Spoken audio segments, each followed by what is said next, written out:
You're sitting in front of a blank canvas. You pick up your brush, ready to paint your masterpiece, only to find out the CIA already owns it. No, seriously.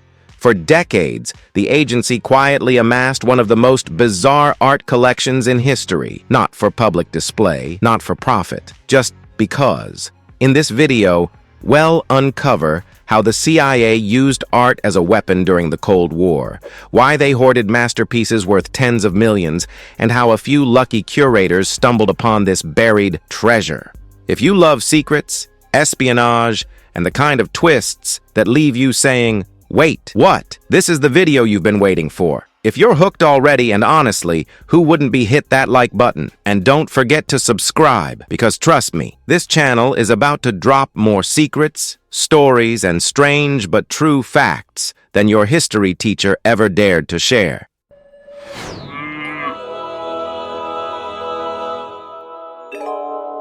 The Cold War wasn't just fought with spies and nuclear threats. It was also a battle for cultural dominance. While the Soviets pushed socialist realism, the United States saw an opportunity to shape global perceptions through modern art. The CIA, surprisingly, became one of the biggest patrons of abstract expressionism, funding exhibitions, galleries, and even individual artists without the public knowing. Jackson Pollock, Mark Rothko, Willem de Kooning, names now revered in the art world, were once part of a covert campaign to prove American creativity was superior to Soviet ideology. This wasn't just about aesthetics. It was psychological warfare. By promoting avant-garde art, the U.S. signaled freedom, innovation, and intellectual diversity, contrasting sharply with the rigid artistic guidelines enforced by the USSR. By the 1950s, the CIA had begun orchestrating international exhibitions under the guise of private foundations like the Museum of Modern Art. One of the most significant moments came in 1958, when a selection of abstract expressionist works debuted at the Venice Biennale. It was a calculated move to showcase American artistic excellence on European soil, subtly reinforcing the idea that democracy fostered creativity while communism stifled it. The irony? Many of the artists had no idea their work was being used as propaganda. Some were even politically left-leaning, making their unwitting participation all the more surreal. The government's involvement remained classified for years, only coming to light in the 1970s when investigative journalists began peeling back layers of Cold War secrecy. While the CIA's influence in shaping post-war art movements was undeniable, its activities went beyond mere promotion. Rumors have long circulated about a hidden vault filled with stolen or confiscated artworks, an underground collection so vast it rivals major museums. According to former intelligence insiders and declassified documents, the agency acquired pieces through a mix of legal purchases, secret acquisitions, and questionable means. Some reports suggest that, during covert operations abroad, agents collected valuable paintings as part of asset seizures or diplomatic exchanges. Others claim that artworks were taken from enemy operatives or neutralized targets. Whatever the source, these works reportedly ended up in a classified storage facility, inaccessible to the public and even most museum curators. One of the most intriguing accounts comes from a former CIA logistics officer who described moving crates labeled only with numerical codes. Inside, he claimed, were canvases by renowned artists, some missing for decades. When questioned about their fate, higher-ups offered vague explanations. It's for national security. That secrecy has fueled speculation ever since. Could some of the lost works of the 20th century still be locked away in a government warehouse? Were any sold off quietly to fund clandestine operations? The truth remains elusive, but the implications are staggering. A single Pollock or Rothko could fetch hundreds of millions at auction today, yet the CIA's collection, if fully revealed, might be worth far more. Not every artist involved in the CIA's cultural campaign knew the full extent of their role. Many believed they were simply participating in prestigious exhibitions or receiving grants from seemingly independent institutions. The Congress for Cultural Freedom, a key player in organizing these showcases, presented itself as a neutral body promoting intellectual exchange. But behind the scenes, it was largely funded by the CIA, a fact not widely known until the late 1960s, when revelations exposed the agency's deep entanglement in the arts. Artists like Philip Guston and Robert Motherwell later expressed shock upon learning their work had been co-opted for political purposes. Some distanced themselves from the movement entirely, while others remained conflicted about whether their success had come at the cost of ideological manipulation.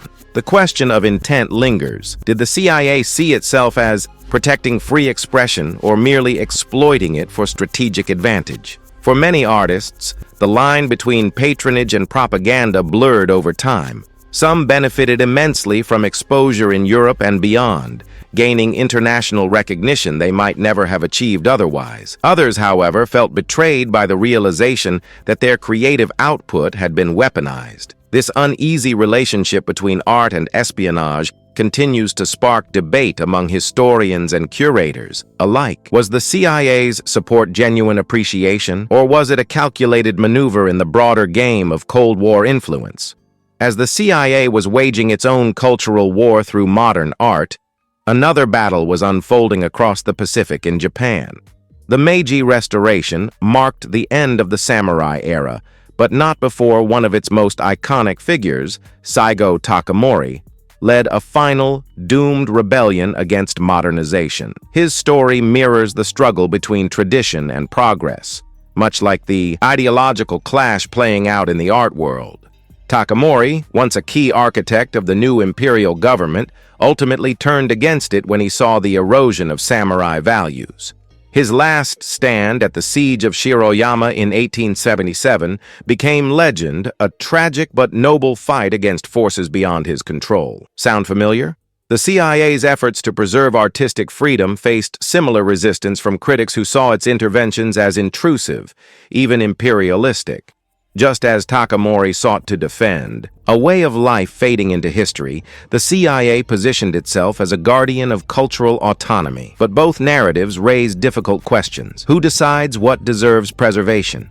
And at what point does protection become interference? In Japan, the samurai code of Bushido emphasized honor, loyalty, and self-sacrifice values that seem almost paradoxical in the world of intelligence and subterfuge. Yet, in both cases, individuals found themselves caught between duty and conviction, forced to navigate shifting loyalties in times of upheaval. Whether wielding a katana or a paintbrush, the struggle for identity and integrity remained central. Decades later, the legacy of the CIA's artistic interventions continues to shape the art world. Abstract expressionism gained mainstream acceptance partly due to its Cold War-era promotion, influencing generations of artists worldwide. But the agency's role in that rise complicates our understanding of artistic authenticity. Did the movement flourish organically, or was it artificially boosted by unseen hands? Scholars still debate the extent of the CIA's impact, though most agree that its financial backing played a crucial role in expanding the reach of American modernists. More troubling, however, is the question of what was lost in the process. How many alternative artistic voices were overshadowed by those favored by intelligence agencies? What other styles or philosophies might have emerged if the battlefield had been purely aesthetic rather than geopolitical? Today, the CIA's secret vault remains sealed, its contents shrouded in mystery. Some speculate that the agency still holds on to select pieces, either as historical artifacts or bargaining chips in future negotiations. Others believe that much of the collection was quietly dispersed over the years, slipping into private hands or disappearing altogether. The lack of transparency fuels conspiracy theories, particularly concerning high-profile missing artworks. Could the CIA possess a lost Gauguin, a forgotten Kandinsky? Until official records surface, we can only guess. What we do know is that the intersection of espionage and art has left an indelible mark not just on history, but on the very definition of what constitutes a masterpiece. Putting a price on the CIA's collection is nearly impossible, given the secrecy surrounding its existence. However, experts estimate that if the rumored cache includes even a fraction of the missing works linked to Cold War-era acquisitions, its total value could exceed hundreds of millions, possibly even billions of dollars. A single Pollock painting recently sold for $58 million at auction, while a Mark Rothko piece fetched over $81 million.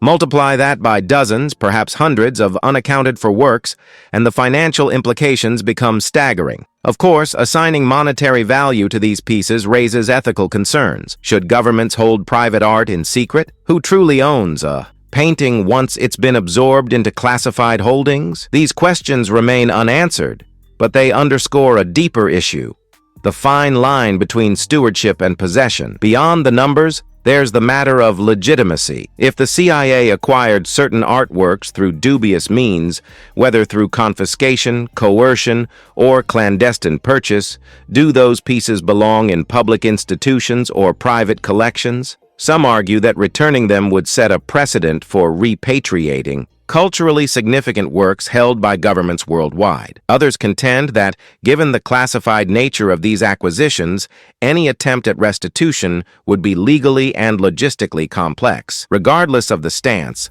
one thing is clear: the CIA's hidden trove isn't just a historical curiosity, it's a multi-billion-dollar enigma with real-world consequences. As technology advances, the possibility of rediscovering lost artworks grows.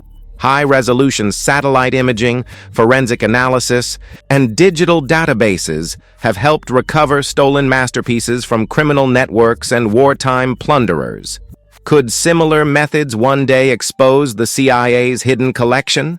Perhaps, but only if someone dares to look. The agency's culture of secrecy runs deep, and past attempts to investigate its art holdings have met with bureaucratic resistance. Still, history shows that even the most well-guarded secrets eventually come to light, whether through whistleblowers, leaked documents, or archival breakthroughs. The truth may yet emerge. And when it does, it could reshape our understanding of Cold War politics, artistic heritage, and the blurred boundaries between power and creativity. In the grand scheme of things, the CIA's art campaign was more than just a footnote in espionage history. It was a testament to the enduring power of culture. Governments have always recognized that ideas, symbols, and images can shape minds in ways bullets never could. From Roman emperors commissioning statues to Nazi propaganda posters, art has long been wielded as a tool of influence. The CIA's approach was subtler, but no less effective. By embedding American modernism into global consciousness, it reinforced a narrative of democratic superiority without ever firing a shot. Yet, as with all forms of soft power, there's a risk of distortion. When beauty becomes a weapon, does it lose its purity? Can something born from manipulation still be considered authentic? The answer, perhaps, lies in the resilience of art itself. Despite its entanglement with politics, abstract expressionism endured beyond the Cold War, evolving into new movements and inspiring countless artists. The same applies to the samurai legacy in Japan, once seen as relics of a bygone era. Their ideals continue to resonate in literature, film, and philosophy. Culture, it seems, cannot be entirely controlled. It adapts, resists, and redefines itself, often in ways no government agency could predict. The CIA may have tried to steer the conversation, but ultimately, the artists, the viewers, and the passage of time decided what lasted. So where does that leave us today? In an age where artificial intelligence generates convincing forgeries and deep fakes blur the line between reality and illusion, the lessons of the past feel eerily relevant. Just as the CIA once manipulated perception through curated exhibitions, modern actors, state-sponsored or otherwise, can now flood the digital landscape with misinformation disguised as truth. The tools have changed, but the stakes remain the same. Who controls the narrative? Who gets to define what is real? As we move forward, we must ask ourselves whether we're witnessing a new form of cultural warfare, one waged not with paint and canvas, but with algorithms and pixels. Looking back, the CIA's secret art collection represents more than just a Cold War oddity. It's a reminder of how deeply intertwined power and creativity have always been. Whether through the brushstrokes of a rebellious painter or the blade of a fallen samurai, history teaches us that culture is both fragile and formidable. It can be shaped, stolen, hidden away, but never truly erased. So the next time you stand in front of a famous painting, consider this. Who placed it there and why? Are you looking at pure genius or a carefully crafted message from the shadows? The answer might surprise you. If you found this journey through espionage, art, and history fascinating, make sure to hit that like button. It helps more people discover these kinds of deep dive stories. We've got more untold stories, hidden histories, and mind-bending facts coming your way. Stay curious, stay skeptical, and remember sometimes, the truth is hiding in plain sight. See you next time.